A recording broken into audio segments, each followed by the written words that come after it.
How are you, sir? Been better. Why is that? I got pulled over for no reason. Okay. Well, it's not no reason. Why is that? Okay. Well, I couldn't see your license plate because of the tint in So your no windshield. reason. No, that's not no reason. How's that no reason? Because you couldn't see it, now you do, and now it's there, and I got pulled over. I'm completely legitimate. I am a Texas registered, that tint's legal in Texas, everything's legit. I got pulled over for no reason. No, it's not a no reason. I didn't see it. I see it now that I So can you're walk incorrect. up to the car. Okay, so now I got Okay. pulled over, and you were erroneous. I'm not erroneous. My pulling you over was correct. But now that I'm up this close, I can Now you see how you were incorrect. Okay. Am I free to go? No. Can I take a look at your driver's Nope, license real quick? I don't consent. Okay. There's no legal reason for you to pull me over. You can keep walking, man. Am I free to go? You're not free to go. I'd like to make sure you're okay to drive this car. I'm good to drive this car. I don't consent to anything you have to say. Please leave. Please may I be on my way. Okay. Where are you headed to tonight? Doesn't matter. It's none of your damn business, dude. Let Okay. me go. I'm good to go. This encounter starts like so many roadside stops do, but it spirals fast. What you're watching here is not just an argument over a license plate or tinted windows. It's a clash of authority, ego, and misunderstanding of rights unfolding in real time. On one side, an officer asserting what he believes is a lawful stop. On the other, a driver convinced he's being targeted, harassed, and unlawfully detained. And the danger zone in cases like this isn't always criminal. It's escalation. Oh, you have absolutely no right to have pulled me over, and you're just pushing this thing, and I got stabbed by one of you crap cops, and this freaking DA up here may charge me for it to keep it quiet. All you guys have done is terrorize me, and all you're doing right now is doing nothing, accomplishing absolutely nothing, and there's no reason for you to be messing with me. All you're doing is eating too much and making that uniform look like crap. Okay. I'm not messing with you, sir. I couldn't see your license. If Right, you were so am I free to go? No, you're not free to go. I'd like to see registration and driver's license. I do not consent. I don't consent. I don't consent. There's no reason for you to ask me for that. There's no reason for you to pull me over. You were erroneous. Ma'am, am I free to go? I need to see your driver's Nope. license. Am I and your free to go? registration I don't before you go, consent. please. I don't consent. No, Okay. there's absolutely no reason. There is absolutely no reason, pal, for you to ask for that when you were erroneous to pull that over. Okay. Am I free to go? No, I disagree. Call your sergeant down here. Okay. I don't Call have your a sergeant down here. Okay. Call your sergeant down here. There's no reason for you. You saw that it's erroneous right there. Everything, run my tags, do all that stuff. I don't consent to any reason you doing any of this. I absolutely detest everything in your being right now. This is the first critical pivot point. The driver believes that once the officer can see the license plate clearly, the stop should immediately end. But that's not how traffic stops legally work. An officer doesn't need the violation to continue existing once contact is made. They only need reasonable suspicion to initiate the stop. At this moment, the officer is still lawfully entitled to request a driver's license and registration. The repeated phrase, "I do not consent," is a common misconception. Consent is not required for an officer to request identification during a traffic stop. Free to go. No, I just need to see your driver's Nope, license. don't consent. There's absolutely no reason for you to ask for that. Piss off, dude. Straight up, man. Straight up. I'm a combat veteran wounded warrior, and you have absolutely no reason. I didn't go to war for you to play Billy Badass like this. Go get your cop. Go get your sergeant. There's absolutely no reason for you to be pulling me over like this. I've been terrorized by the cops in this town, and you're doing your job to step in them shoes. I do not consent to anything. Am I free to go? Okay, can I ask you how I'm terrorizing you? Because you pulled me over for no reason. Am I free to go? I pulled you over. Am I free to go? No, sir. I need to see your driver's license. Nope, and I know. registration, I please. don't consent. Am I free to go? No. Can I don't please- consent. Am I free to go? Can I ask you one question? No, you already asked. You already done enough, man. Am I free to go? Ma'am, are you his sergeant? Nope. Can you get your sergeant up here? He's in charge. This guy is not complying. He illegally pulled me over. He wants to search and seizure me and my being, and he has absolutely no reason to. Y'all terrorists can take this elsewhere. I'm not consenting. Okay. If your driver's license is good, I just need to verify There's that. no reason. Tell me why you need to verify that. This is where the interaction crosses from tense into volatile. Once insults enter the conversation, especially personal attacks, the likelihood of a peaceful resolution drops sharply. Notice how the legal argument fades into emotional venting, claims of past trauma, being terrorized, and resentment toward law enforcement flood the exchange. Whether those feelings are valid or not, this is not the moment they help. From the officer's perspective, compliance is becoming less likely. From the driver's perspective, every additional second feels like proof of harassment. It wasn't breaking any law. I wasn't speeding, and you can see that my truck is legitimate. Why do you need to see anything? Okay. You don't. Go. Let me leave. I do not consent. Let me go. Okay. All I want to do is check that you're good to drive. I'm good to drive. Okay. I do not consent. Let me go. I don't know. I don't consent. Let me go. Okay. Well, you pulled me over illegally because you could not see the license plate in my thing. Now your story is you don't know if I'm good to drive. Dude, I don't consent. Leave. You're terrorizing me. You're absolutely terrorizing me. Am I free to go?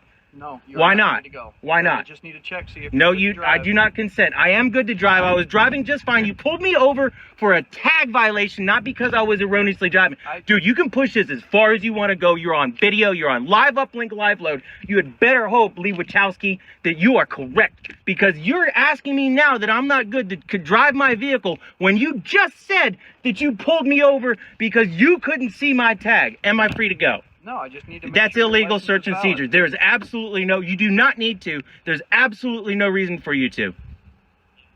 I don't consent. There's absolutely no reason. Okay, then will you... This moment is subtle but important. The officer's reasoning shifts from the original tag visibility issue to verifying whether the driver is fit to operate the vehicle. That shift happens because the interaction itself has become erratic. Raised voice, agitation, aggressive language, all of that can trigger additional scrutiny. This doesn't automatically mean the officer is right, but it explains the progression. When a stop drags on, officers often expand their justification to maintain control of the scene. From the driver's viewpoint, this feels like goalpost moving. From the officer's viewpoint, it's risk management. Up here. In the meantime, if you just let me see your driver's license and I check that you have a valid driver's license...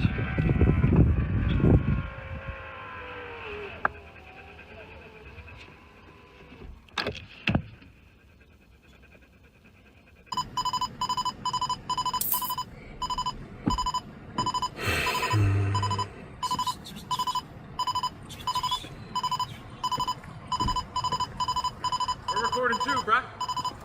I'm okay with that. How are you, my man? Yeah, what's up, man? We just got a call, man. We're just seeing what's going on. Am I Parked doing out in it? front of people's houses I wasn't in front of anyone's house. for 3 hours. That's what the call. Look, I'm just going off what they're telling us. You know what I'm saying? Is it illegal to park on the side of a public street? It's not, but people are just concerned. Yeah, but it's not illegal. I didn't say it was illegal. But So what is then- illegal is the tint that you got on your car. What tint? The tint. I don't have any tint in this car. What's the purpose of recording? I don't have any tint. What do you mean, what's the purpose? We're recording. Are We're you just checking on your are you a status, public bro. official?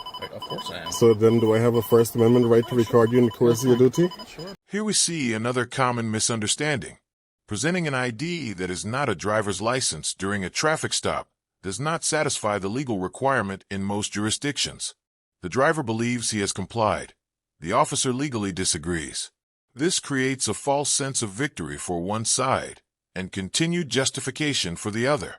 And emotionally, you can hear frustration peak, sarcasm, hostility, and accusations replace any remaining chance of cooperation. This is also where the camera becomes a double-edged sword. Recording protects rights, but it doesn't replace legal compliance. But are you Name and badge number, please. Are you worried for your safety? Of course, I got you Why? two guys harassing me. Just checking on your status, bro. I saw when you made that U-turn. You think I'm gonna let you guys fabricate some sort of moving violation when I'm there? I'm not smarter than that, man. Trust me. I never let that happen. You never get the upper hand on me. I'm not breaking the law. Okay. Can you name and badge number? It's right here, bro. How do you spell that? How do you pronounce that? See it on the thing. How do you, See? how do you pronounce it? Put it right there. I don't know how to pronounce it. I can't read. Lucio. I do not Badge think number? 245. Are you, sir? Right here. How do you pronounce 252 is that? badge number. I don't know how to read, sir. You don't know how to pronounce walk? W-A-L-K? Oh, that's what it says? Okay. I didn't know that, man. Thanks, Yeah. thanks for pronouncing it for me. Sure. Yep. You also don't have your seatbelt on. Do you have an ID on? I parked. I'm parked. I don't have to have my You got your seatbelt on when I'm Do you have parked. an ID on you, sir? For what? I just need to see your ID. Nope. Yeah, you got Nope. tint, and we saw you driving. I don't operating have the any vehicle. tint. All right, we can pull you out of the vehicle if you want. You want to pull me out for what tint? What tint? Show me the tints. Show me the Back tints. here. That is legal in New Maybe Jersey. in New Jersey. Okay, you're good. That is legal. Got me on the You tint. just That's threatened good. to That's pull me good. out of my car? Good. Wait, you just I'm threatened to asking pull me out of my you to car? step I'll just ask you to step out. No. For what? This is not a traffic stop. Okay, you're 10. The arrival of additional officers changes the entire dynamic. The tone becomes calmer, more conversational, and noticeably less confrontational. This alone tells you something important. Personality and approach matter. The second officers attempt de-escalation rather than dominance. They ask questions instead of issuing commands. And suddenly, the driver's energy shifts as well. This contrast highlights how much of policing outcomes depend not just on law, but on communication style. The same situation, approached differently, produces a completely different atmosphere. It's legal. That's fine. I didn't see I didn't have any tints. That's fine. The tint is legal on the front. That's fine. I don't have any tints. Okay, You can't send me I'm saying tints legal when it's there's no legal. You tints. don't have tint. Okay. You just threatened to pull me out of the car. You I realize didn't you violated say- my rights. You're I didn't harassing threaten me. you anything. You did. You said we can pull you out of the car. Well, if And you're got trying to your- why are violate you my not Fourth complying? Amendment right by telling me to ID. Do you have anything? What is Okay? the problem? You were the problem. Why are you harassing me? What am I doing that's wrong? What are you sitting out here for 3 hours for? We're Is just that asking. illegal? Do I have to answer people and tell them why I'm sitting? Listen. I don't like this guy's approach. He just telling me he's going to pull me out of the car. All I'm saying is, if you could just let us know why you're out here, we'll leave If you you alone. think- If you're The doing, last thing I you know want to what I'm do, saying? the last thing I want to do is arrest you. Now, I don't want to do anything. Arrest with me you. for I don't what? want What anything did to I with do you. that's illegal? I want nothing to do with you. If I don't give you ID, will you arrest me? No. If I'm not I gonna- don't listen, answer any you can sit questions, here- will you listen, arrest can- me? Listen, you can sit here. I'm not going to do this. You can record all you want. I'm not going to do anything. You can sit here all you want. All right? You can sit here all you want. That's fine. Well, listen, please don't harass me, okay? Because anything further is harassment. Okay. Have a good night, sir. All right, and I'll definitely file a lawsuit. You guys have a card number?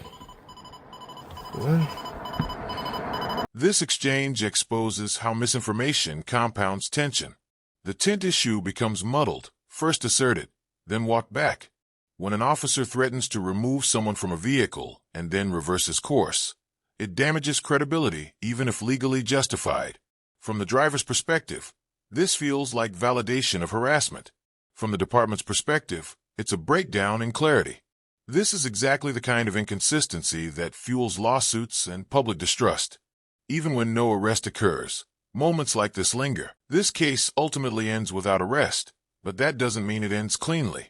What you witnessed was a prolonged encounter driven by misunderstanding, emotional escalation, and conflicting beliefs about rights.